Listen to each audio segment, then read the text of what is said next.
Pretend you're my son's fiancée now. Ezra McCall's wine glass stopped halfway to her lips. The woman's breath was hot against her ear. Urgent, terrified. Pretend you're my son's fiancé. Now. Ezra's throat closed. The crystal chandeliers above blurred into halos of gold. She couldn't move, couldn't think. The ballroom pressed in, black suits, champagne flutes, the suffocating scent of money and lies. The woman's fingers closed around Ezra's wrist beneath the table.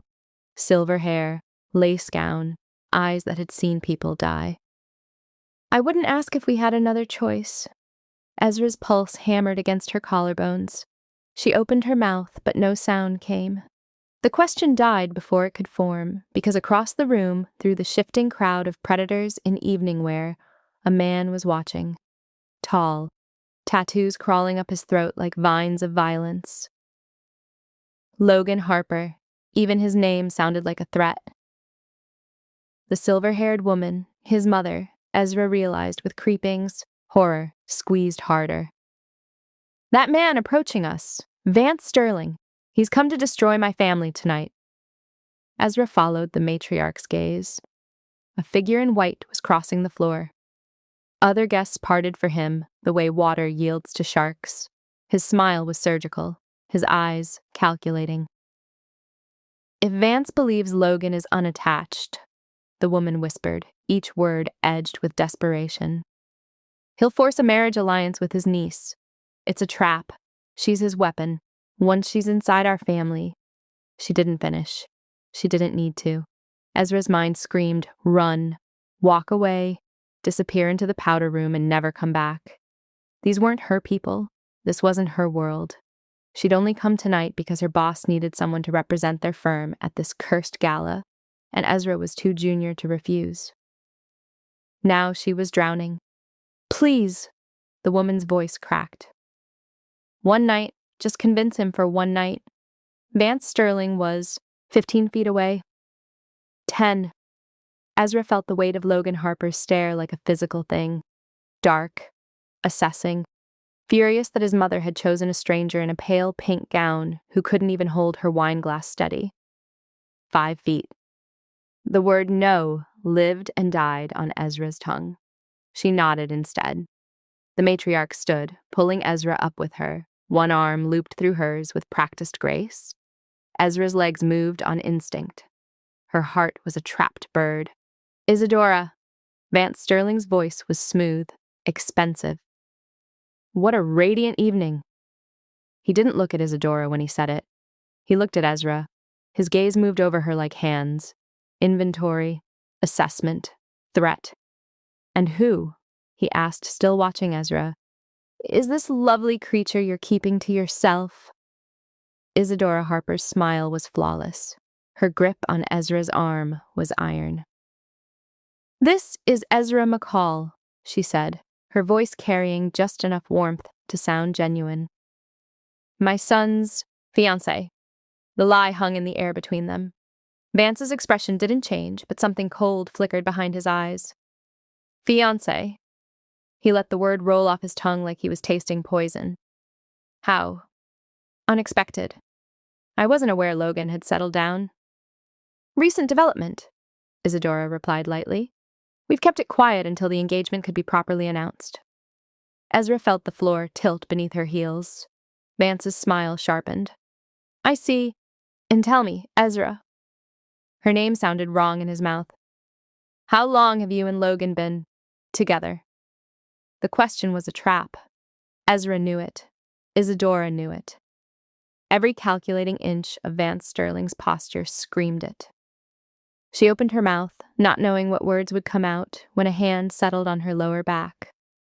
Warm, possessive, claiming. 6 months. Logan Harper's voice came from behind her, low and certain.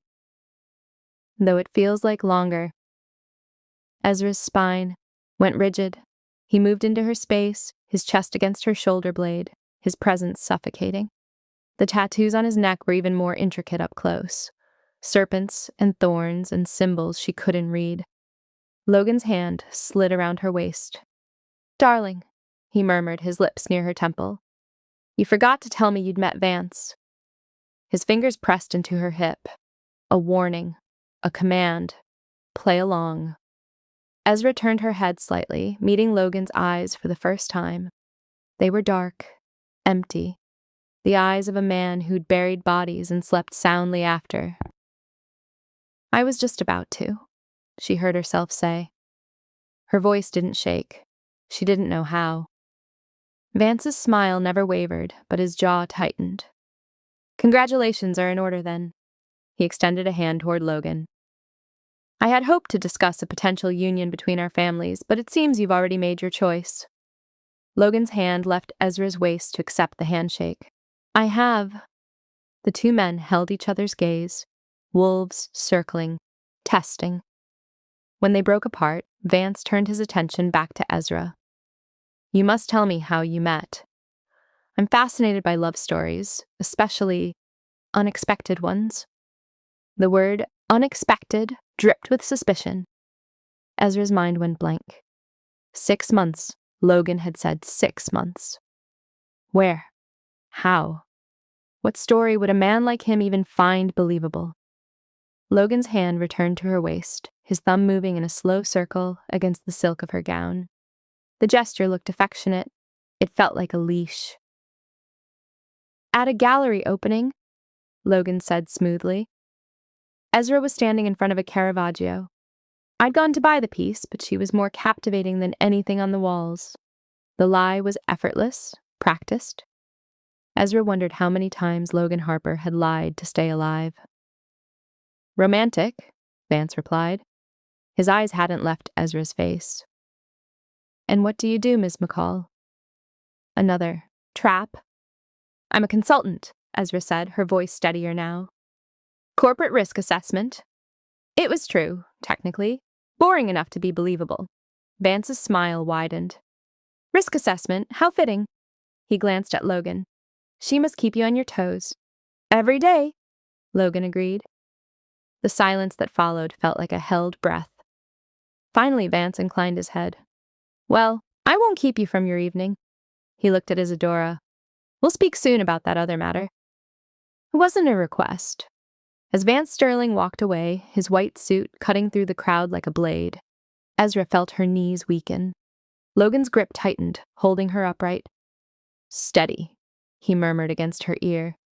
Not a comfort, an order. When Vance disappeared through the ballroom doors, Isadora exhaled slowly. That bought us time. Not much, but enough. Logan turned Ezra to face him, his hands on her shoulders. Up close, he was terrifying, beautiful in the way storms are beautiful, right before they destroy you. Who are you? He asked quietly. Nobody, Ezra whispered. His eyes narrowed. Then you're perfect. He released her, stepping back, and Ezra realized with cold certainty that she'd just sold her life to the devil. And he hadn't even told her the price yet. Stop. Before Ezra's story continues, I need to know you're real. Comment where you're watching from right now. I don't care if it's just your country or city. Just type it. Because here's what you need to understand. If you don't comment, if you just lurk and leave, YouTube buries this video. And somewhere right now, there's someone scrolling, trapped, wondering if they'd make the same choices Ezra did, and this story could be the thing that shows them they're not alone. But they'll never see it, because you stayed silent. So comment. Prove you're here. Prove this matters, because your silence has consequences you'll never see. The car door slammed behind her like a cell locking. Ezra sat rigid in black leather that smelled of cigars and old violence. The driver didn't speak, didn't look back, just pulled away from the gala's golden lights into streets that grew darker with each turn. Logan sat beside her, silent as a held blade. She couldn't breathe properly. The air tasted thin. Wrong. Where are we going? Her voice came out smaller than she'd intended. He didn't answer, just stared out the window, jaw tight, one hand drumming against his thigh in a rhythm that felt like countdown. The tattoos on his neck shifted with each swallow, serpents coiling tighter. Ezra's fingers twisted in her lap. She'd said yes to one lie, one night. Vance Sterling was gone. The threat had passed. Hadn't it? I need to go home, she tried again. This time Logan turned, slow, deliberate. His eyes found hers in the passing streetlight, and Ezra understood with sudden, visceral certainty that she was not going home. You're a terrible liar, he said quietly. Her stomach dropped. I didn't. 6 months together and you flinched when I touched you. His voice was flat, clinical. You looked at my mother like you'd never seen her before, which means you haven't. Ezra's throat closed. So let's try this again. Logan leaned forward, elbows on his knees, close enough that she could see the scar through his left eyebrow. Who sent you? Nobody sent me. Your mother asked. My mother asked a stranger to lie to the most dangerous man in the city. His smile was cold, sharp. Either she's desperate or you're lying about that too. The car turned down a narrow alley. Brick walls rose on either side, close enough to scrape paint. Ezra's pulse hammered. She thought about the door handle, about throwing herself into the street, about screaming. But who would hear? Who would care? I'm nobody, she whispered. I was just sitting there and she... Nobody doesn't end up at a Harper event. He shifted, and Ezra saw it for the first time. The gun holstered beneath his jacket. Black metal against black fabric. Almost invisible. Almost. Please. The word broke on her tongue. I don't know anything. I don't even know who Vance Sterling is. Logan studied her, long enough that Ezra felt her skin prickling. Then he sat back, pulling out his phone. 3 taps. He held it to his ear. Runner, he said into the receiver. Ezra McCall. Everything. He hung up. Ezra's heart was a fist pounding against her ribs. They had her name. They'd find her address. Her work, her life, small and ordinary and completely exposed. If you're clean, Logan said, watching her carefully, you walk away tonight with money for your trouble. Relief flickered, died. And if I'm not? His silence was answer enough. The car stopped. Industrial district. Warehouses with broken windows and graffiti bleeding down concrete. The driver got out, opened Logan's door, then hers. Ezra didn't move. You can walk, Logan said, already stepping onto cracked pavement. Or Dimitri carries you. Your choice. The driver, Dimitri, smiled. It didn't reach his eyes. Ezra's legs moved before her brain caught up. She stumbled out into air that tasted of rust and rotting wood. The warehouse door stood open, black mouth, waiting. Logan walked in first. She followed, because what else could she do? Inside, the space opened into shadows and steel beams. A single light hung from chains, swaying slightly, casting sick yellow across old bloodstains on the floor. Ezra stopped walking. Keep moving, Logan said without turning. No. The word surprised her. Surprised him too, judging by the way his shoulders tensed. He turned slowly. No, I'm not going. Deeper into... She gestured at the warehouse, at the stains, at everything. Whatever this is, you want answers. Ask them here. For a long moment, Logan just looked at her. Really looked. Like he was seeing something unexpected. You're shaking, he observed. I'm terrified. But you stopped walking. Because I'm terrified. Ezra's voice cracked. Because whatever's back there is worse than whatever's here. Logan's expression shifted, not softer, but something close to respect. Smart, he said quietly. Then his phone buzzed. He read the screen and Ezra watched his jaw tighten. Watched something dangerous smooth out into something worse. Calculation. When he looked up, his eyes had changed. You're a risk analyst, he said. Not a question. Yes.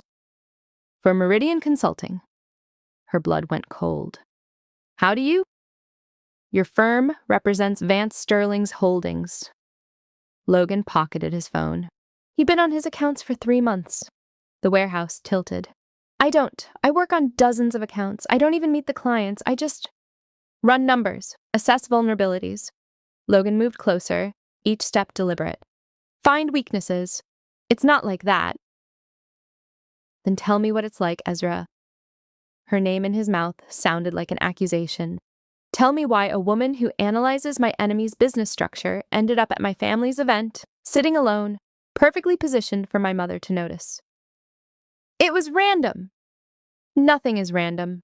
He was close now. Close enough that Ezra could see the tattoo on his neck wasn't just serpents. They were wrapped around a date, numbers inked in memorial. Someone he'd lost. Someone who'd left those empty spaces behind his eyes. My boss needed representation, Ezra said, voice shaking.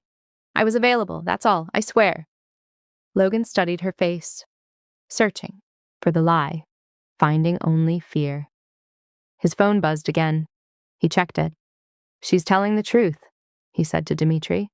Junior associate, no red flags, just unlucky. Relief crashed through Ezra's chest. Then Logan added, which means Vance knows she's nobody too. The relief shattered. What? Logan's smile was grim. He'll have you followed, investigated. By tomorrow morning, he'll know everything. Where you live, where you work, who you love. He tilted his head. And when he realizes my mother used you, he'll decide your leverage. The warehouse was spinning. But I didn't do anything. You stood beside me, you lied to him. Logan's voice was soft, final. That's enough. Ezra's knees buckled. She caught herself against cold brick, gasping. So you're not free to go home, Ezra. Logan turned toward the darkness at the back of the warehouse. Because home isn't safe anymore. He walked away, swallowed by shadow. Welcome to the Harper family, he called back. And Ezra understood the price now. She'd already paid it. The dining room was too quiet. Ezra sat with her hands folded in her lap, nails cutting crescents into her palms. 8 faces watched her across mahogany that stretched like an execution platform.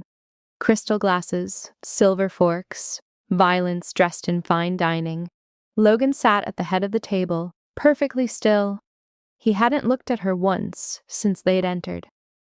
So, the man to her right said, voice smooth as a threat. Tell us how you met our Logan. Ezra's throat closed. The man smiled, salt and pepper beard, expensive watch, eyes that had watched people beg. His name was Marcus, Logan's second. She'd learned that much in the suffocating car ride here. At a gallery, she started, remembering Logan's lie from the gala. There was a Caravaggio. Which gallery? The question came from across the table. A woman, razor-sharp cheekbones and a gaze that could gut. Serena, Logan's cousin, the one who handled interrogations. Ezra's mind went blank. She fumbled. The one downtown. Be specific. Logan's fork scraped against porcelain. The sound cut through the room like a blade, and everyone went quiet. The Castellane, he said, still not looking at Ezra. 6 months ago, the Baroque exhibition.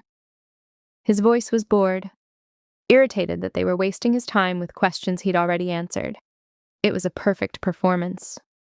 Ezra's heart hammered. The Castellana doesn't show Caravaggio, Serena said softly. They specialize in contemporary. Logan's jaw tightened. The silence stretched, thickened. Ezra felt the trap closing, felt 8 predators leaning forward, scenting blood. It was a private viewing, she heard herself say. A collector's piece, not part of the public exhibition. The lie came out smooth, confident. She didn't know where it came from. Serena's eyes narrowed. Which collector? I don't remember his name. Ezra met her gaze, held it. I wasn't there for the art. Something shifted in the room. Marcus laughed. Low, appreciative. No, I suppose you weren't. But Serena didn't laugh. She leaned back, fingers drumming against the table in that same countdown rhythm Logan used. And what were you wearing? Excuse me? What were you wearing when you met? Serena's smile was surgical. Women remember these things. especially first meetings with men like Logan.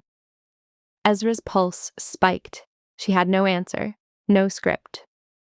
Logan hadn't prepared her for this, hadn't prepared her for anything except stand there and look devoted and don't get us killed. Navy, she said. A navy dress. Boring. I wasn't trying to impress anyone. Ezra's voice came out harder than she'd intended. I was there for work. He noticed me anyway. The truth of it, the accidental truth, made the lie stronger. Logan's eyes finally found hers across the table. Something flickered there. Surprise, maybe, or warning. Work, another man said. Heavy accent. Dimitri, the driver. You analyze risk, yes. For businesses. Yes. So you know numbers, patterns. He smiled. Weaknesses. The word hung in the air like smoke. I know how to protect assets, Ezra said carefully. How to identify vulnerabilities before competitors do. And what vulnerabilities did you see in Logan? The question came from Marcus again, but it wasn't playful anymore. Ezra looked at Logan. Really looked. At the tattoos crawling up his throat, at the scar through his eyebrow, at the empty spaces behind his eyes where warmth should live. None, she lied. Everyone has vulnerabilities, Serena observed. Not him. Logan's expression didn't change, but his fingers stilled on his glass. That's what she said 6 months ago, he said quietly. That I was the first man she couldn't read. It was a gift, a rope thrown. Ezra caught it. You still are, she said, letting something true bleed into her voice. Something frightened and frustrated and utterly lost. I never know what you're thinking. The admission landed between them like broken glass. Marcus chuckled. None of us do, Kara. You'll get used to it. But Serena wasn't done. She stood, moving around the table with predatory grace, stopping behind Ezra's chair. Ezra felt her there, felt the calculation. One more question, Serena murmured near her ear. What's the date on his neck? Ezra's breath stopped. The numbers inked into Logan's throat. She'd seen them in the warehouse. Memorial. Loss. Someone who'd carved those empty spaces into him. But she didn't know the date. She'd never asked. 6 months together and she wouldn't know. I don't... Logan's glass hit the table. Hard. Enough. His voice cut like winter. She's answered your questions. We're done. Logan, Serena started. I said we're done. The room went cold, silent. Logan stood, every inch the king they feared. Ezra's here because I want her here. That's all you need to know. His eyes swept the table. Anyone who has a problem with that can leave. No one moved. No one spoke. After a long moment, Marcus raised his glass. To Logan's happiness, then. May it last longer than his patience. Uncertain laughter rippled through the room. Glasses lifted. The tension cracked but didn't break. Logan walked out. Ezra sat frozen, unsure if she was supposed to follow. Unsure if moving would shatter whatever fragile protection he'd just thrown over her. Serena's hand landed on her shoulder. Squeezed. He's protecting. You? She whispered. Which means you matter. Which means you're dangerous. She walked away before Ezra could respond. The dinner continued around her. Conversations resumed, but Ezra couldn't hear them over the roaring in her ears. She'd survived the interrogation, but she'd learned something worse. Logan had just claimed her in front of his inner circle, had defended her, had made her real, and now she couldn't just walk away even if he wanted to let her. Because the Harper lieutenants would want to know why, would want to know what she'd seen, what she knew, would want to make sure she could never talk. Ezra stood on shaking legs and followed the path Logan had taken, found him standing in a dark hallway, one hand pressed against the wall, breathing like he'd run a mile. Thank you, she whispered. He didn't turn. Don't thank me. You didn't have to. I just made you a target. His voice was raw, empty. Anyone who wants to hurt me now knows exactly how. He pushed off the wall and walked away, leaving Ezra alone in the dark hallway with the full weight of what she'd become. Not his lover, his weakness. And in this world, weaknesses didn't survive long. She wasn't supposed to be awake. The guest room they'd given her was gilded cage, silk sheets, locked door, window that wouldn't open. Ezra had spent 2 hours testing every surface, every seam, finding nothing but expensive prison. Sleep was impossible, so she'd picked the lock with a hairpin. The hallway stretched dark in both directions, portraits of dead Harpers, watching with oil-painted eyes. Ezra moved barefoot across marble that felt like ice, following the faint glow of light bleeding from under a door at the far end. Maybe a bathroom. Maybe a way out. Maybe a mistake. The voice stopped her 3 feet from the door. Low. Careful. Wrong. He'll be at the port. At 3. Alone. Ezra's hand froze on the wall. Her pulse spiked. No, the voice continued. The woman stays here. She's leverage, not a target. Not yet. Woman. Her. Ezra's breath caught in her throat. Sterling wants him breathing long enough to answer questions. After that, a pause. A sound like a smile. After that, I don't care what you do to him. The floor creaked under her weight. The voice went silent. Ezra didn't breathe. Didn't move. Every muscle locked. Hold on, the voice said. Footsteps, coming toward the door. She ran. Soft, desperate, her feet barely touching the marble as she sprinted back the way she'd come. The hallway bent. She took the corner too fast, shoulder slamming into a table, a vase tipping. She caught it, barely, set it down with shaking hands and kept moving. Behind her, a door opened. Light spilled into the hallway. Who's there? She didn't answer, couldn't. Her room was 3 doors away. 2. 1. She slipped inside, closed the door as quietly as her hammering heart would allow, and pressed her back against the wood, listening. Footsteps passed, stopped. A shadow broke the light under her door. Ezra's hand covered her mouth, swallowing the sound threatening to escape. The shadow stayed, testing, waiting. Then it moved on. She counted to 100 before she let herself breathe. The man's voice. She'd heard it before. At the dinner, calm, authoritative. The one Logan had introduced as his head of security. Silas. Logan trusted him, relied on him, let him coordinate movements and routes, and Silas was selling him to Vance Sterling. Ezra's knees gave out. She slid down the door, hands shaking so badly she had to clench them into fists. 3 at the port, alone, an ambush. Questions first, then death. She had to tell someone, had to warn. Who? Serena, who'd called her dangerous? Marcus, who'd laughed at her lies? Isadora, who'd thrown her into this nightmare in the first place? Logan. She had to tell Logan. But Logan might not believe her. Might think she was playing both sides.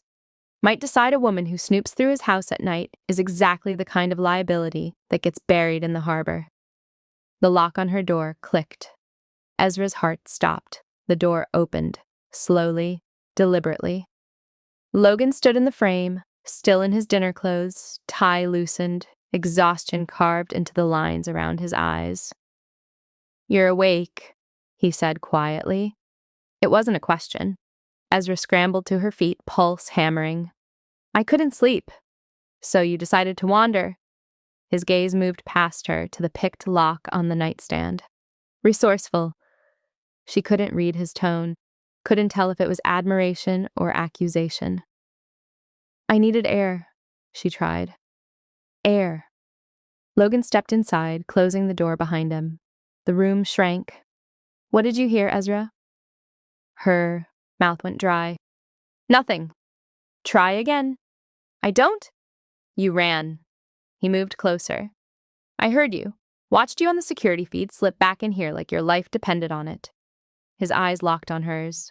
What did you hear? The truth clawed up her throat. But if she told him and he didn't believe her, she was dead. If she told him and Silas found out, she was dead. If she kept quiet and Logan walked into that ambush, he was dead. Silas, she whispered. Logan went completely still. He was on the phone, talking about... Her voice cracked. About you, at the port. 3 a.m. He's setting you up. The silence was suffocating. Logan's expression didn't change, but something behind his eyes shifted, rearranged, like he was running calculations she couldn't see. You're lying, he said. I'm not. Silas has been with this family for 15 years. He took a bullet for my father. He's godfather to Serena's daughter. Logan's voice was soft, dangerous. And you expect me to believe he's a traitor because you heard a phone call through a closed door. I know what I heard. What you heard was me. He pulled out his phone, showed her the screen. A security app. Live feeds. Testing you. The floor dropped out from under her. What? Silas was in his quarters all night. I was the one in that office. Speaking loud enough for you to hear. Waiting to see what you'd do with the information. Logan pocketed the phone. Whether you'd tell me or whether you'd run to whoever really sent you. Ezra couldn't breathe. Nobody sent me. Then why are you awake, Ezra? He leaned in, close enough she could see the flecks of gold in his dark eyes. Why pick the lock? Why sneak through my house looking for what? An exit? Evidence? A way to contact Sterling? I was terrified. Of what? Of you. The words ripped out of her. Raw. True. Of this place. Of dying in my sleep because someone decides I know too much. I wasn't looking for anything except a window that opens.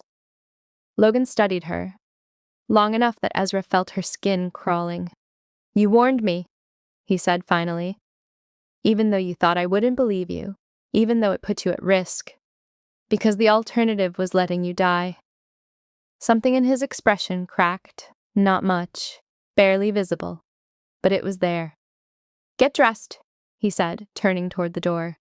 Why? Because there's actually a meeting at the port at 3. Silas arranged it. Logan glanced back. And now I don't know if I can trust him. He left, and Ezra understood with cold, crushing certainty that she'd just taught Logan to doubt the one man keeping him alive. If Silas was innocent, she'd fractured the family from within. If he was guilty, she'd just painted a target on both their backs. Either way, someone was going to die at that port. And she'd be standing right there when it happened. The chandelier exploded first. Glass rained down like stars falling, and Ezra's champagne flute shattered against marble before her brain registered the sound that came before the breaking. Sharp, distant, wrong. Gunshot. Logan's hand was already on her wrist, yanking her down as the second bullet punched through the space where his head had been.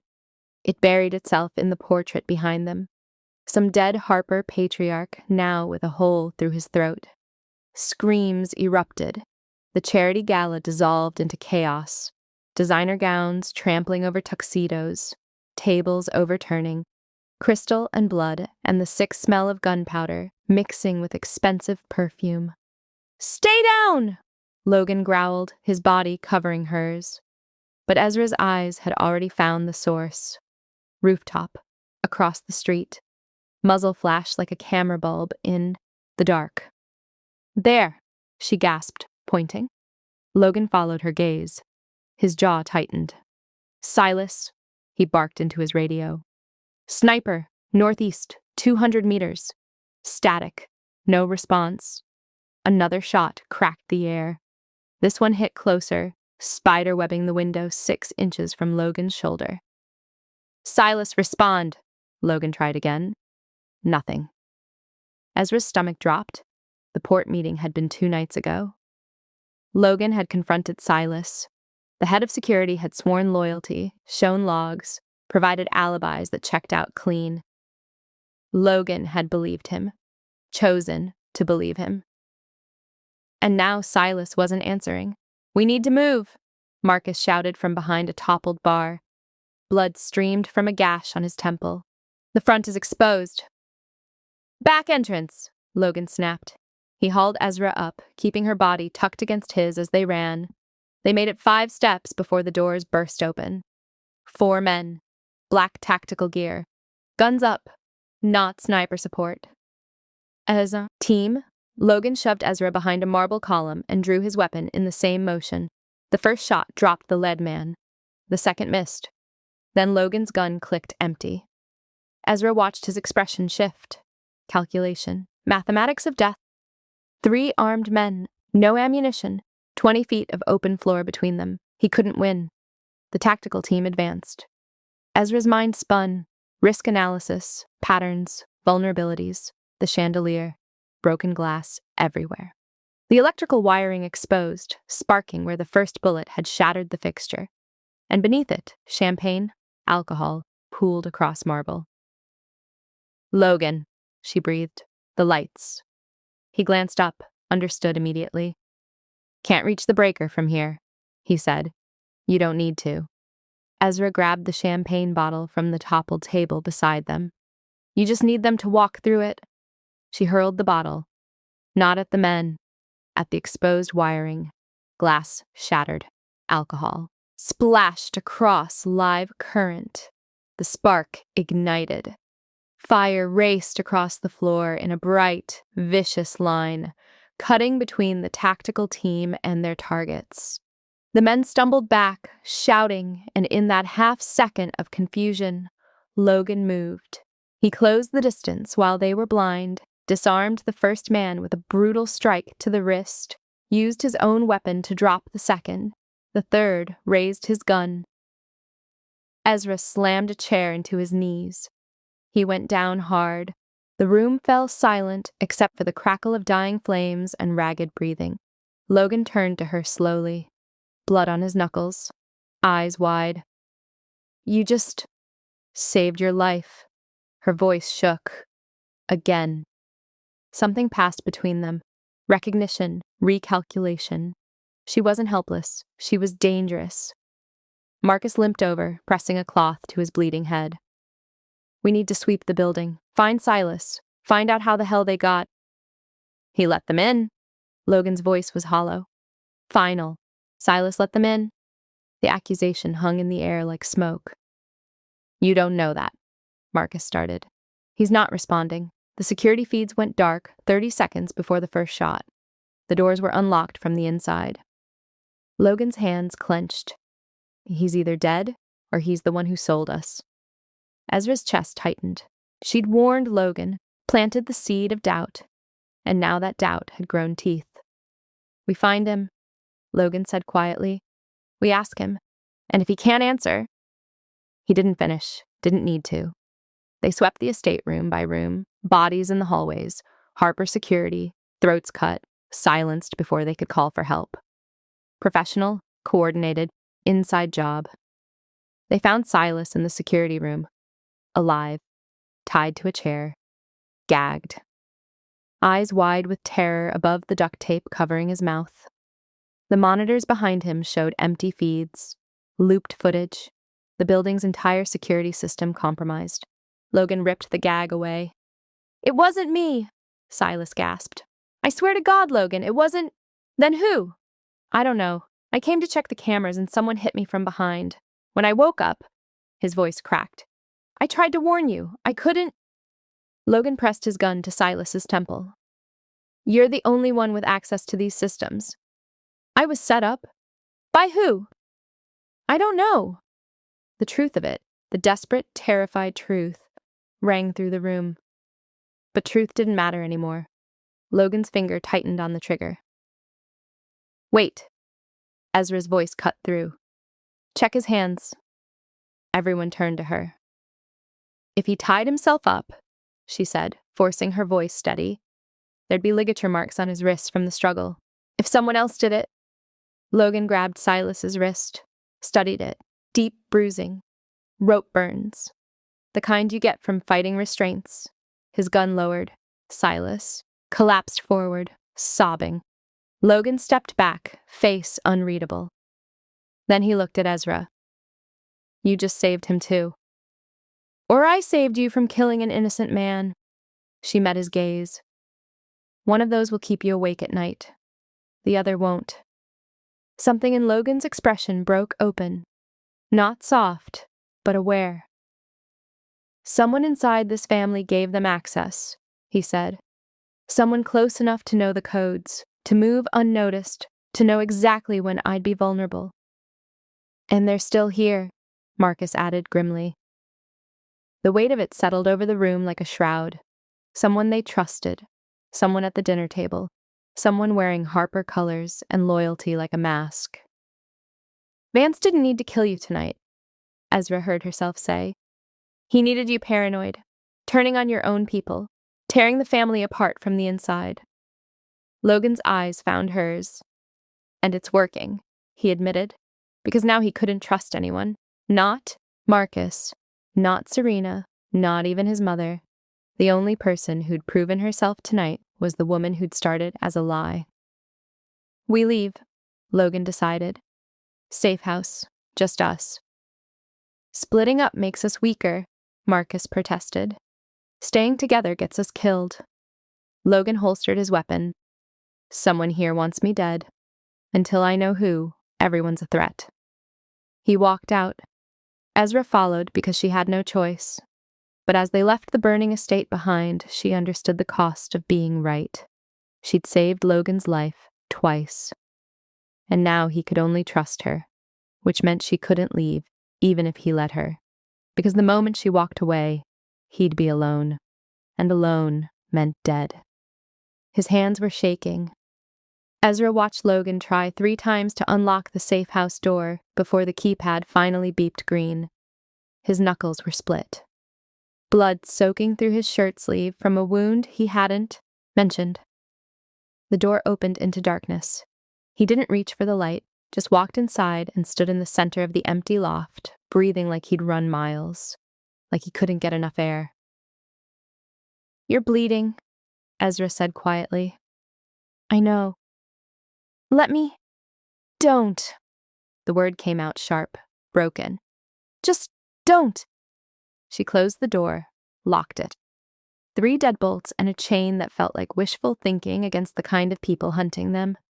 The loft was sparse, industrial, exposed brick and steel beams and windows covered with metal shutters that turned the space into a tomb. A single mattress in the corner, a table, 2 chairs, a kitchen with nothing in it. This was where Logan came when the world tried to kill him. How many times had he hidden here alone?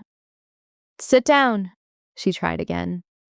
This time he didn't argue, just collapsed into one of the chairs like his legs had given up.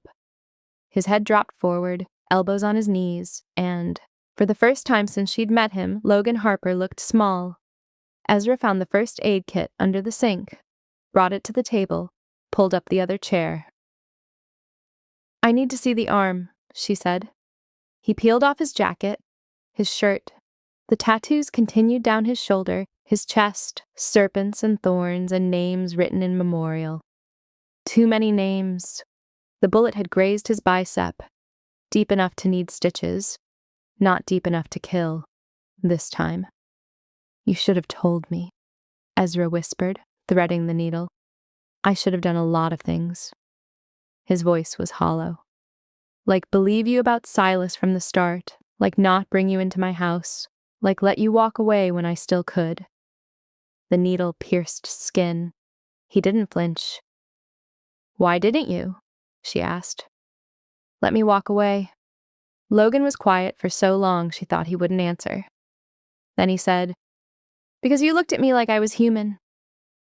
The confession landed between them, like something bleeding. You are human, Ezra said.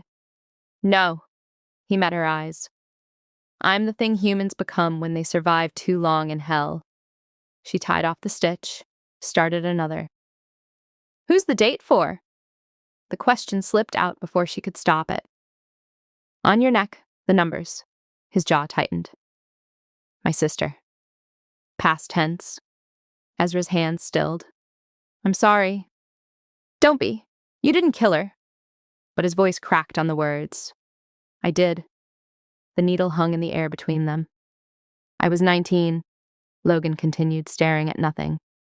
Thought I was invincible. Thought I could negotiate with Vance Sterling's father. End the war before it took any more of us. He laughed, bitter, broken. I walked into that meeting alone. No backup, no weapons, just He gestured vaguely. Arrogance. They sent me back in pieces. And while I was bleeding out in some warehouse, they went after my family. My sister was 16. She was just a... His voice died. Ezra finished the stitch in silence. Started the next. Each one a small repair to damage that went so much deeper than skin. It wasn't your fault, she said quietly. Everyone who died that night would disagree. Logan's eyes found hers. Including me. She tied off the final stitch, set down the needle, but she didn't move away. You're not 19 anymore, she said. You're not that boy who thought he could save everyone. No, now I'm the man who can't save anyone. You saved me, twice. I put you in danger in the first place. His hand came up, fingers ghosting along her jaw so gently she barely felt it. You should hate me for that. I should, she agreed. But I don't. The admission hung between them like a live wire. Logan's thumb traced her cheekbone. His touch was careful, reverent, like she was something that might shatter. This isn't real, he said. You know that, right? Whatever this feels like, it's adrenaline, proximity, trauma bonding. Is that what you tell yourself? It's what keeps us both alive. But he didn't pull away. Because if this is real, Ezra, then Vance wins. He gets exactly what he wanted. A way to destroy me that doesn't require a single bullet. She leaned into his palm. What if I don't care? You should. But I don't. Logan's expression cracked, something desperate bleeding through the cracks. I don't know how to keep you safe, he whispered. I don't know who to trust. I don't know if we'll survive the week. Then stop trying to figure it out alone. The words hit him like a physical thing. She watched him absorb them, process them, fight against them. Then his other hand came up, cradling her face like she was the only solid thing in a world that wouldn't stop shaking. If I kiss you, he said quietly. We can't. Go back. Maybe I don't want to go back. Ezra, maybe I'm tired of pretending this is fake. Her voice shook. Maybe I'm tired of lying about how terrified I am that you're going to die and I'm going to have to watch it happen and there won't be anything I can do to stop it. Logan's forehead dropped to hers.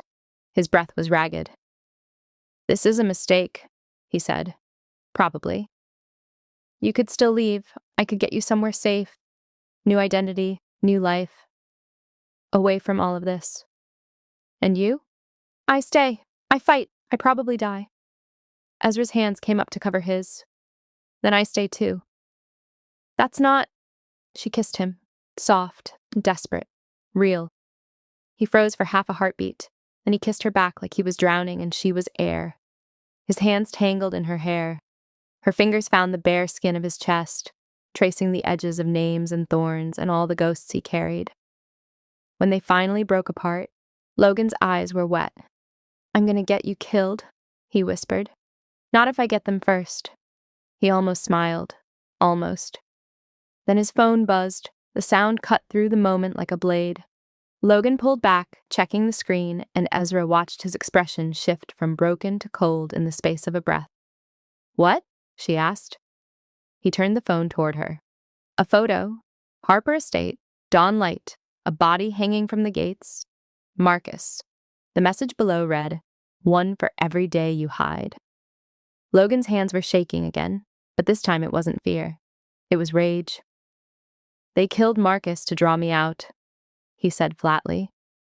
They'll kill Serena next, then my mother, one by one until I come back. It's a trap. I know. He stood grabbing his jacket, and I'm walking into it anyway. Logan, wait. You stay here. You stay hidden. You stay alive. He looked at her, and Ezra saw the boy who'd walked into that meeting, alone, the one who thought he could save everyone. This time, I'm not getting anyone else killed. He left. The door slammed behind him, and Ezra understood with crushing clarity that kissing him had changed nothing. He was still going to die trying to save people who might already be gone, and she was still going to follow him, because staying behind meant staying safe, and safe meant alone, and she'd spent her whole life alone. She grabbed her coat and ran after him into the dawn. If you want Ezra to survive the next 5 minutes, prove it. Like this video right now. Every person who scrolls past without liking. You just voted for her death.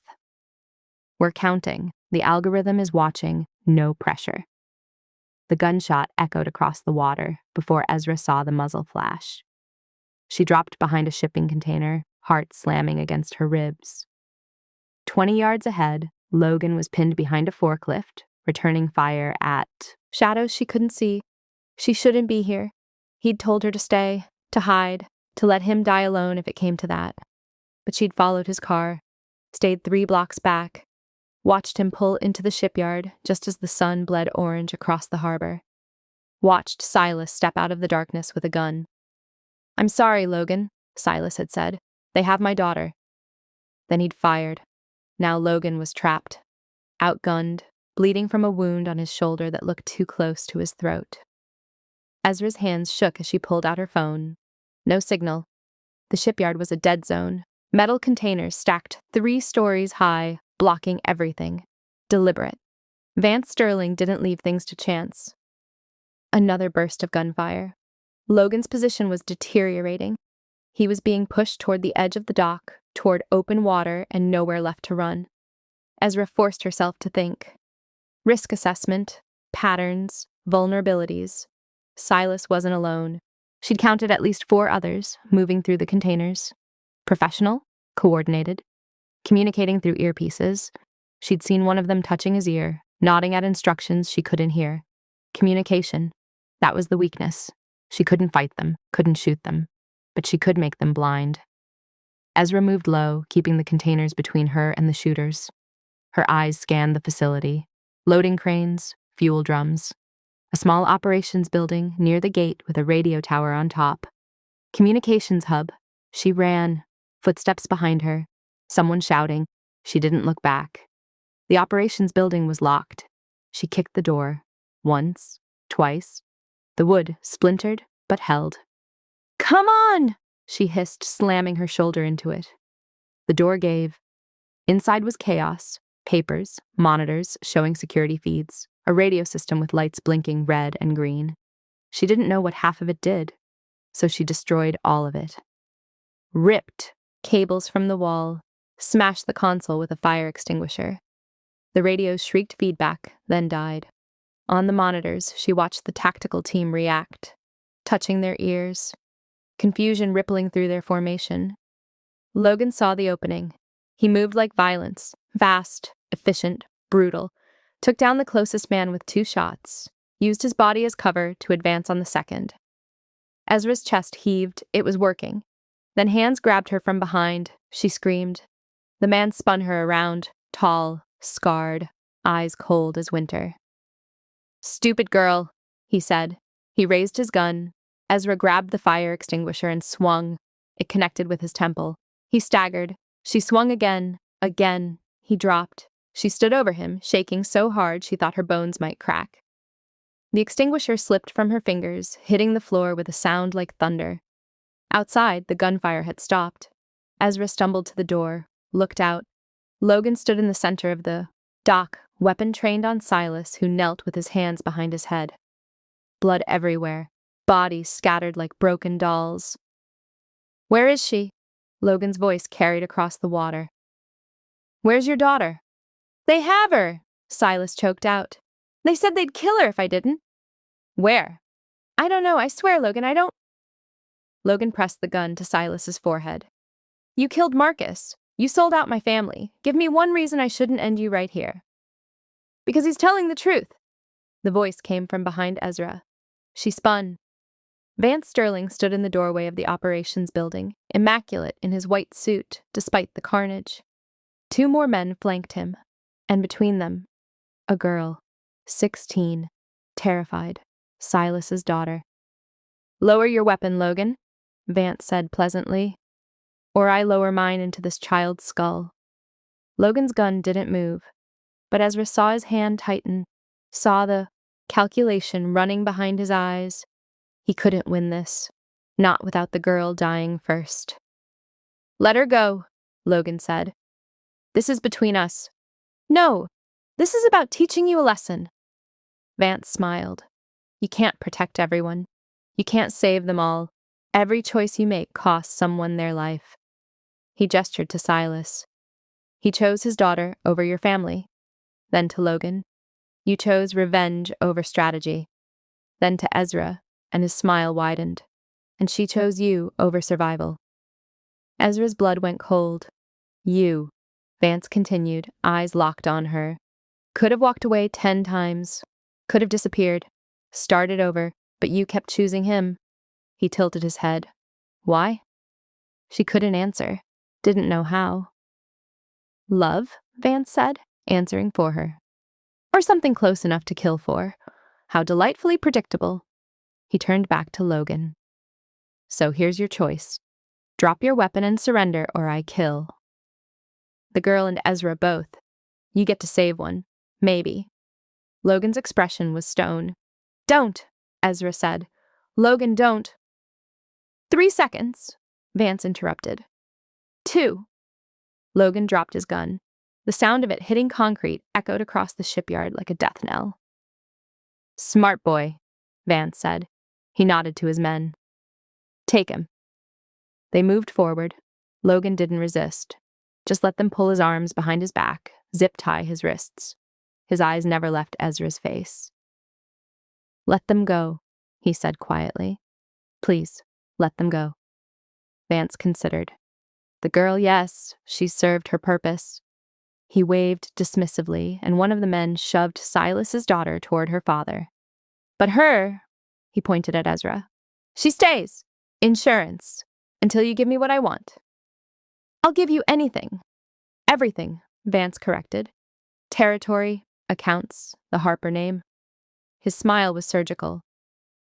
Your family ends tonight, and she gets to watch. They dragged Logan toward a waiting van. Ezra lunged forward.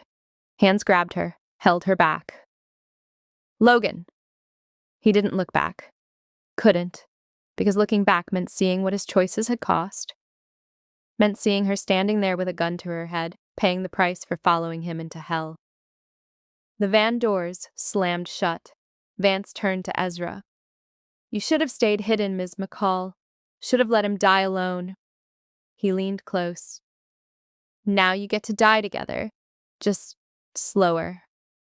He walked away, leaving Ezra with 2 armed men and the crushing understanding that saving Logan's communication had only delayed the inevitable.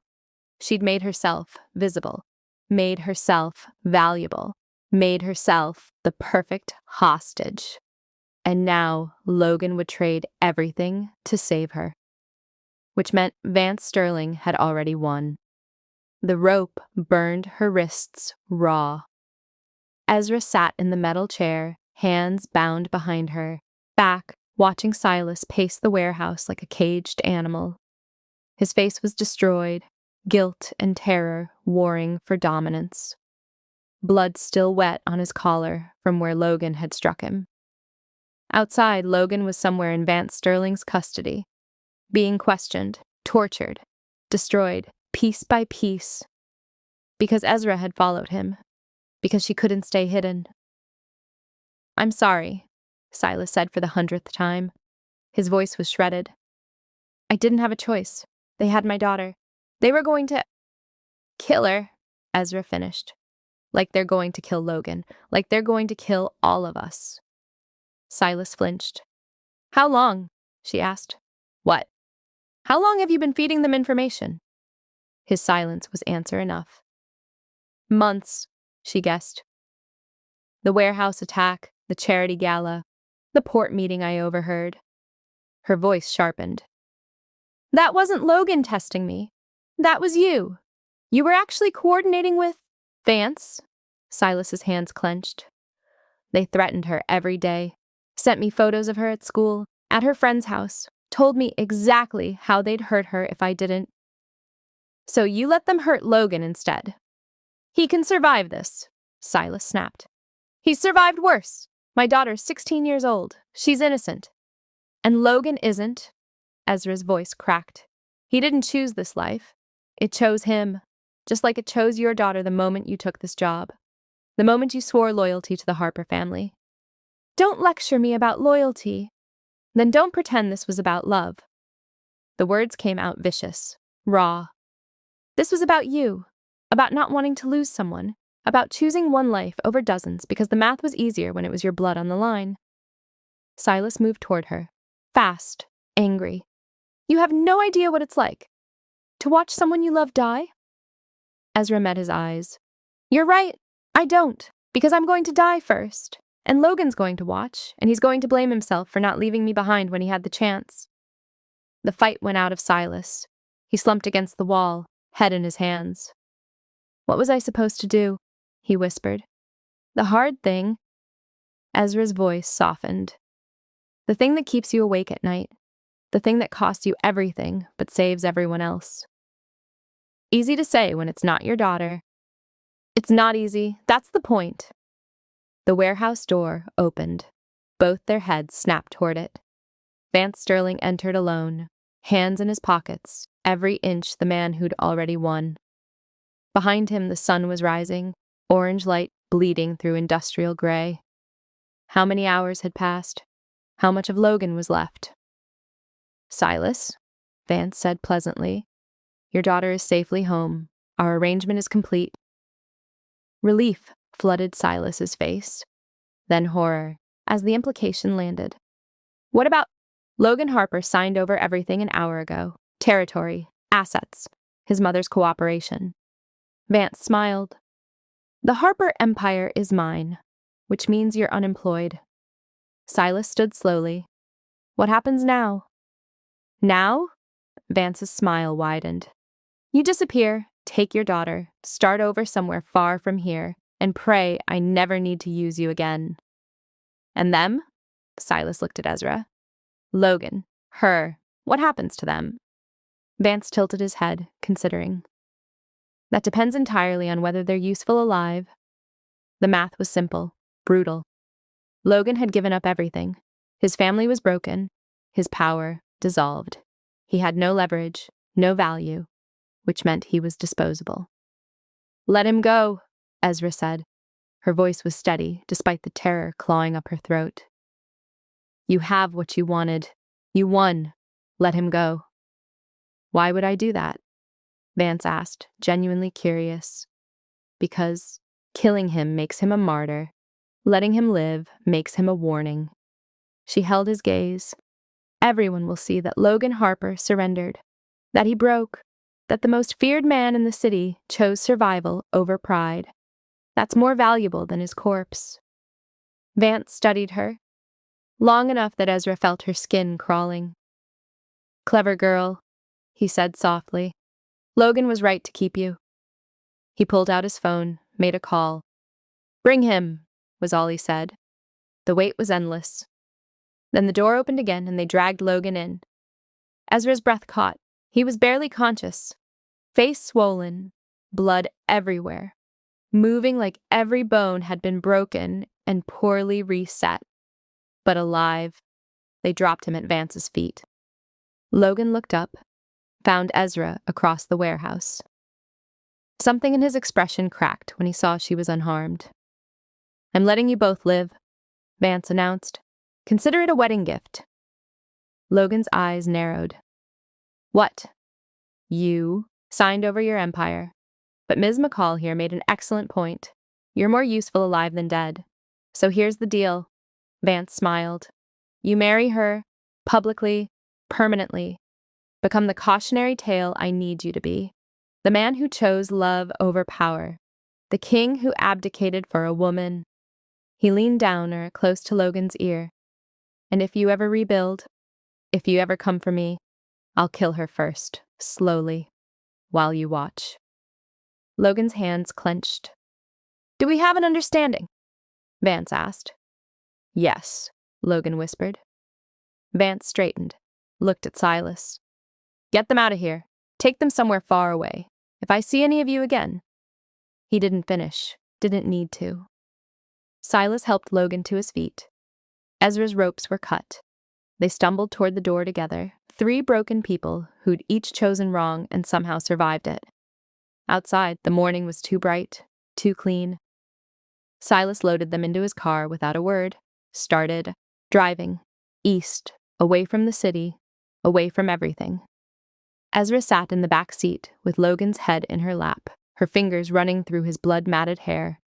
He was shaking, from pain, from shock, from the weight of everything he'd lost. "I'm sorry," she whispered. "I should have stayed hidden. I should have—" "Don't!"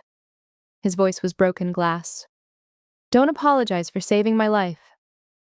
"I didn't save anything. You lost everything." "Not everything." His eyes opened, found hers. "I still have you." The truth of it settled between them like a wound that wouldn't close. He'd traded his empire for her life. She'd traded her freedom for his, and they were both alive. But alive wasn't the same as whole. "What do we do now?" she asked. Logan's smile was bitter. "We get married, apparently, become the story Vance wants to tell, the cautionary tale. And then we figure out how to survive being powerless." His hand found hers, squeezed. "Together." In the front seat, Silas drove in silence. He'd saved his daughter, destroyed his king, and now he was complicit in both their exile. None of them had won. They'd just survived. And sometimes Ezra was learning survival was the cruelest choice of all. The chapel was too quiet for a funeral. Ezra stood at the back, watching Logan's family file in one by one. Black suits, black dresses, faces carved from stone. They didn't look at her, didn't acknowledge her existence. She was the reason their king had fallen, the reason Marcus was dead, the reason everything had burned. Isadora Harper sat in the front pew, spine rigid, silver hair perfect despite the devastation. She hadn't spoken to Ezra since the shipyard, hadn't looked at her, just existed in the same space like they were ghosts haunting different rooms. Logan stood at the altar beside 3 closed caskets, Marcus, and 2 others who'd died in the charity gala attack. Men whose names Ezra had never learned. Men who'd bled out because she'd been standing in the wrong place at the wrong time. "We're gathered," Logan began, his voice carrying across stone and stained glass, "to mourn those we lost, to honor their sacrifice." His eyes found Ezra's across the chapel, held, and to acknowledge the cost of survival.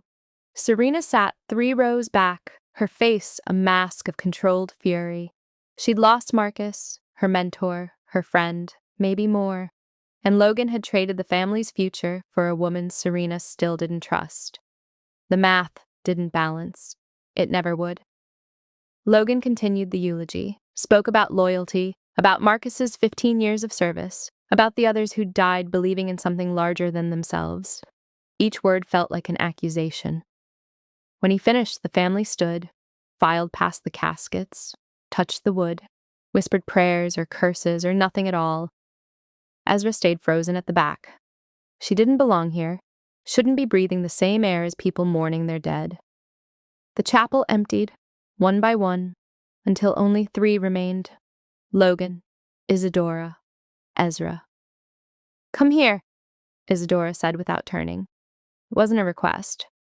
Ezra's legs moved on instinct. Each step echoed like gunshots. She stopped beside the front pew. Isadora still hadn't looked at her. "Do you know why I chose you?" the matriarch asked quietly. "That night at the gala. Why I sat beside a stranger and asked her to lie for me." Ezra's throat closed. "No. Because you looked terrified." Isadora finally turned. Her eyes were ice. "Because terrified people don't lie well. They're too busy surviving to scheme. And I needed someone Vance would believe. Someone whose fear was real enough to be convincing." The words landed like blows. "I used you," Isadora continued. "Threw you into the fire and expected you to burn. I didn't expect you to save my son." Her voice cracked, just barely. "Multiple times." Logan moved closer. His hand found Ezra's lower back. Steady, claiming. "She's the reason I'm alive," he said. "She's also the reason we lost everything." Serena's voice cut from the doorway. "She'd come back, or never left." "The reason Marcus is dead," The reason we're standing in this chapel instead of ruling this city. Marcus died because Silas betrayed us, Logan said evenly. Because Vance had leverage we didn't know about. Ezra didn't pull that trigger. But she gave Vance the leverage he needed to break you. Serena stepped forward. He knew you'd trade everything for her, knew she was your weakness, and you proved him right. The accusation hung in the air like smoke. Logan didn't deny it. Yes, he said simply. I did. Serena's expression twisted. Then you're not fit to lead this family. I know. Logan's voice was hollow. Which is why I'm not leading anymore. The chapel went silent. Even Isadora looked shaken. What are you saying? She asked. Logan reached into his pocket, pulled out a small velvet box, opened it to reveal a ring, platinum band, single diamond, elegant in its simplicity. But that's not what made Ezra's breath catch. It was the inscription inside the band. She could see it from where she stood. A date. The same numbers tattooed on Logan's neck. His sister's death. This was supposed to be hers, Logan said quietly, looking at the ring. I had it made for her 16th birthday. Was going to give it to her that morning. His jaw tightened. I never got the chance. He held it out to Ezra. I can't give you power, he said. Can't give you safety. Can't promise you anything except that I will choose you every single time. Even when it costs me everything. Even when it shouldn't. Ezra's eyes burned. Logan! I need you to understand what this means, he interrupted. This ring, this choice. I'm making you my family, my permanent alliance, the person I trust when I can't trust anyone else. He took her hand. His fingers shook. I'm asking you to marry me. Not because Vance demanded it, not because we're pretending. His voice broke. Because you're the only real thing left in my life. Ezra looked at Isadora, at Serena, at the caskets holding men who died in this war. Say no, Serena said coldly. Walk away.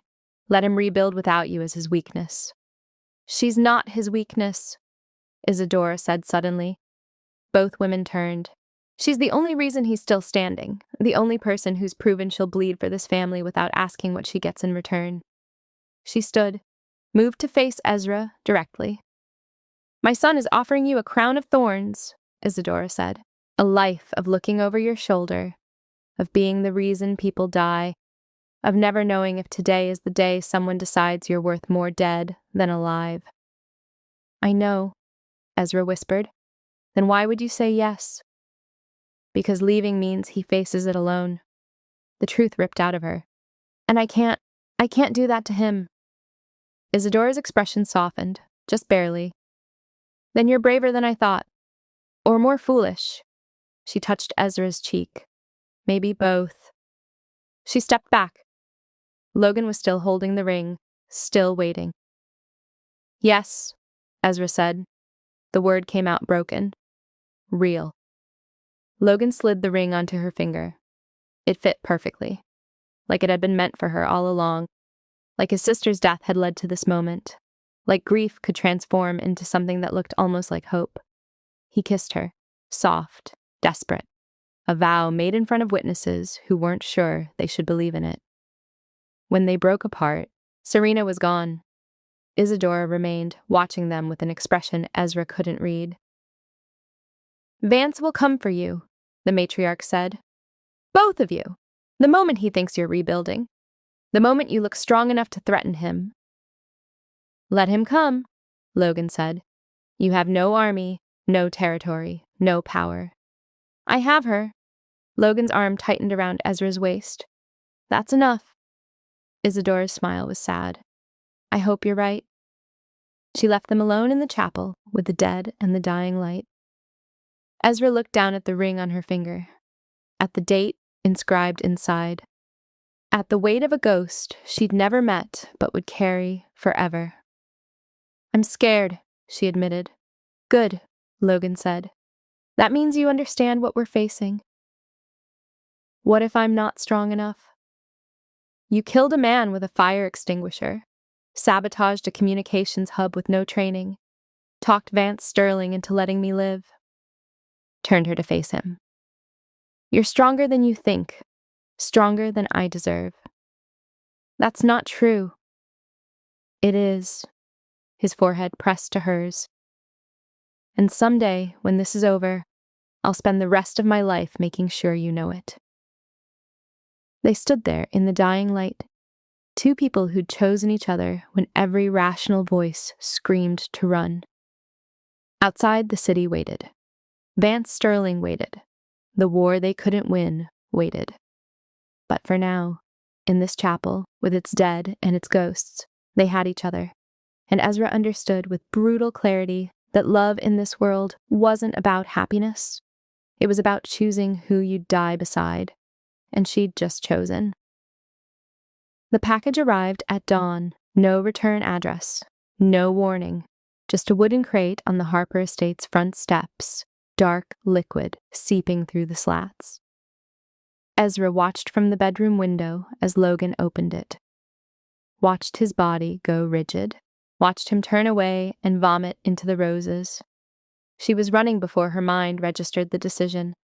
Down the stairs, through the marble hallway, out into morning air that tasted like copper and fear. Logan tried to block her view. Too late. Inside the crate was a head, Serena's, eyes still open, mouth frozen in a scream that had died with her, and pinned to her forehead. A note. One queen for another. Let's see if yours lasts longer. Ezra's knees buckled. Logan caught her, held her upright even though he was shaking harder than she was. He killed her, Ezra whispered. He killed her because she left the funeral angry. Logan finished. His voice was dead, empty. Because she was vulnerable. Because he wanted to send a message. The message was clear. No one was safe, not even those who'd walked away. Isadora appeared in the doorway, saw the crate, didn't scream, didn't cry, just stood there, watching the flies, already gathering around her niece's severed head. How long? She asked quietly. How long what? Logan said. How long until he comes for the rest of us? Isadora's eyes found Ezra. How long until your wife is in a box on my doorstep? The words hit like bullets. I won't let that happen, Logan said. You couldn't stop this. Isadora gestured at Serena. You can't stop what's coming. Vance won. He has everything. And now he's reminding us that mercy was temporary. Then we remind him why the Harper name still matters, Logan said. With what army? Isadora's voice rose. What territory? What power? You gave him everything, Logan. Every weapon we had. Every advantage. You neutered us for her. She pointed at Ezra. And now Serena is dead, and tomorrow it'll be someone else, and the day after that, someone else, until there's no one left except you and your bride, standing alone against an empire you handed. Him! Logan's jaw tightened. Then we rebuild. From what? From rage. His voice was cold, final. From every person Vance has stepped on to get here. Every family he's destroyed. Every deal he's made that left bodies in his wake. He looked at the crate, at what remained of Serena. We find everyone who has a reason to hate him, and we give them an opportunity. Revenge, Isadora said. That's your plan? No. Logan's eyes met Ezra's. Revolution! The word hung in the air between them. Isadora studied her son. You're serious. He thinks he won. Things were broken. Things will accept this. He gestured at the crate. As the new normal. Thinks fear will keep us in line. Logan's expression shifted. Something dangerous, bleeding through the grief. He's wrong. Logan, Ezra started. I know what you're going to say. He turned to her. That this is suicide. That we can't win. That I should let it go and keep you safe. Yes, I can't. His voice broke. Serena died because I was weak, because I surrendered, because I chose you over the fight. You chose me over your pride, Ezra said. That's not weakness. Then why is she dead? The question shattered something between them. Ezra had no answer. Because maybe he was right. Maybe surrender had been the wrong choice. Maybe fighting and dying would have been better than this. Living with the knowledge that Vance Sterling could reach into their lives whenever he wanted and take pieces. I need to know, Logan said quietly. If I rebuild, if I go to war, if I drag you into something we probably can't survive. Will you stand with me? Ezra looked at the crate, at Serena's frozen scream, at the blood soaking into marble. This was the cost of loving a king without a kingdom. This was the price of choosing him. Yes, she heard herself say. Logan's expression cracked. Relief or despair or both. You shouldn't, he whispered. You should run, change your name, disappear, live the life you were supposed to have before my mother sat beside you. But I won't. Why? Because running means Vance wins, means Serena died for nothing, means every choice we've made, every person we've lost, was pointless. Her voice steadied. And I refused to make it pointless. Something fierce blazed in Logan's eyes. He kissed her, hard, desperate, a vow made over a corpse and broken empire. When they broke apart, Isadora was still watching. If you're going to war, she said, you'll need allies. People who remember what the Harper name meant before you traded it away. You'll help? Logan asked. I'll help you die trying. Isadora's smile was bitter. Which is apparently the family business now. She walked away, leaving them with Serena's body and the dawning realization that peace had been an illusion. There was no walking away from this life. No surrender Vance would accept. Only war, or death, or both. Logan took Ezra's hand, led her to the balcony overlooking the estate. The sun was rising over territory that no longer belonged to them, over a city that had forgotten their name. Last chance, he said. I can get you out, tonight, before this gets worse. Ezra looked at the ring on her finger, at the date inscribed inside, at the weight of a dead girl she'd inherited the moment she said yes. I'm not leaving. You're going to die beside me. I know. Logan pulled her close, his forehead pressed to hers, his breath ragged. Then we die together, he whispered, but we take him with us. Below them, men were gathering. Old Harper loyalists, soldiers who'd served under Marcus, people who'd lost everything when Logan surrendered. They were coming back, not for money, not for power, for revenge. And standing on that balcony, watching an army assemble from the ashes of everything they'd lost, Ezra understood the truth that would haunt her forever. She'd saved Logan's life.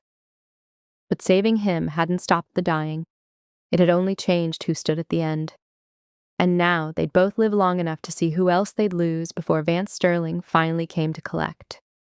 The war was just beginning, and she'd chosen to stand at the center of it, beside a man whose love might kill her, against an enemy who'd already proven he couldn't be beaten. The sun rose higher, the army grew larger, and somewhere across the city, Vance Sterling smiled.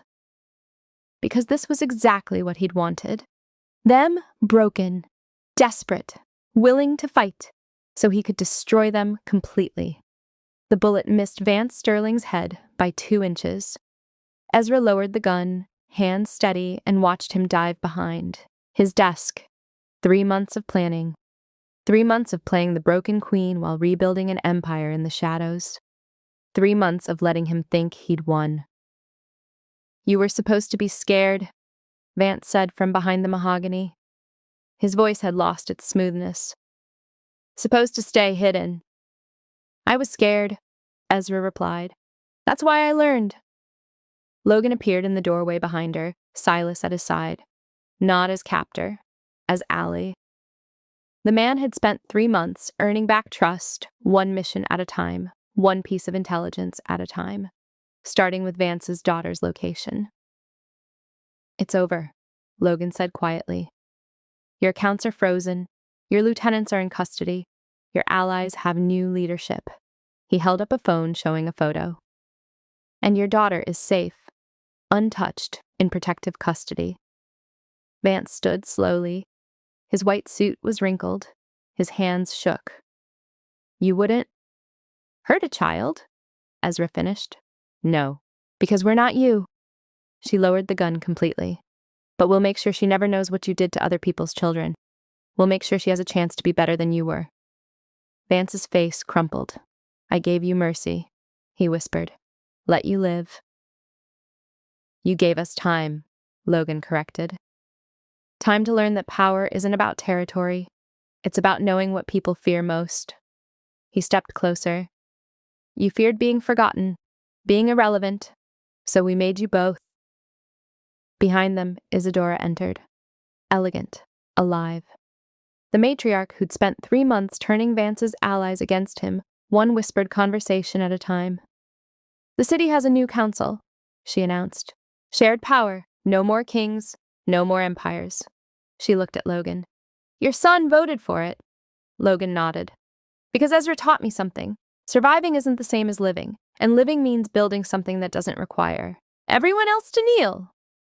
Vance laughed, broken, bitter. You think this changes anything? Someone else will rise.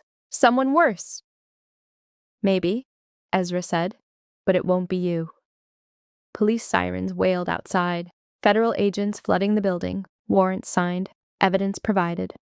Legal justice for crimes that had lived in shadows too long. As they led Vance away in handcuffs, he looked back at Ezra one last time. You became just like me, he said. No, she replied. I became who I needed to be to stop you. There's a difference. The door closed. Ezra turned to Logan. He pulled her close, and for the first time since that gala, she felt him exhale completely. It's really over, he whispered. The war is, she agreed.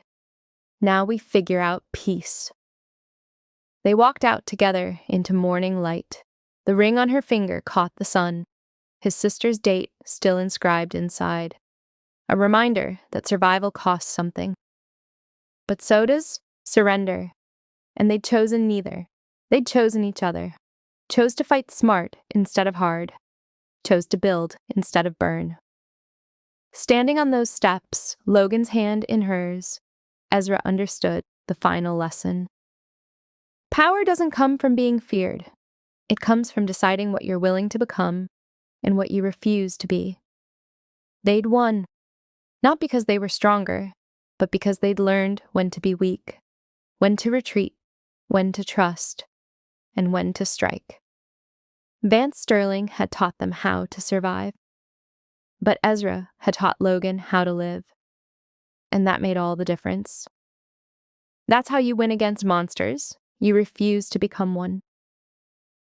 Comment, they earned it, if you felt that ending.